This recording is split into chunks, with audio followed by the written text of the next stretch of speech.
How can I not.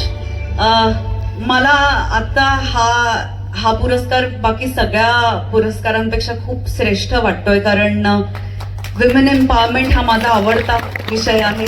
आणि आज medal लावून माझ्या शेजारी काही कर्तृत्ववान स्त्रिया उभ्या आहेत, यांच्या हातून हा पुरस्कार मिळणं हे अजून जास्त अभिमानास्पद आहे.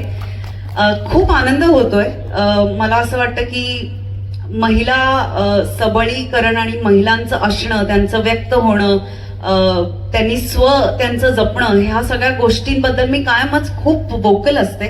आणि खरं सांगू तर मला असं वाटतं की गुलकंद सिनेमा कोण चालवणार, तर महिला चालवणार, असं मला मनापासून वाटतं.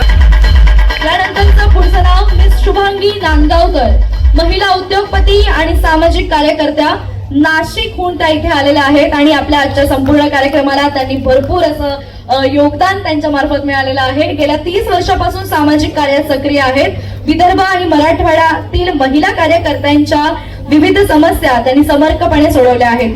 संघटनेत विविध पदांवर जबाबदारीने त्या कार्यरत आहेत. यासोबत गेल्या 25 वर्षापासून महिला उद्योजिका म्हणून बांधकाम क्षेत्रामध्ये सुद्धा त्या कार्यरत आहेत. ताईंच्या विविध कंपन्यांनी Nagpur metro, smart city, symbiosis university, defence व पोलाद प्रकल्प यशस्वीरित्या पूर्ण केलेले आहेत.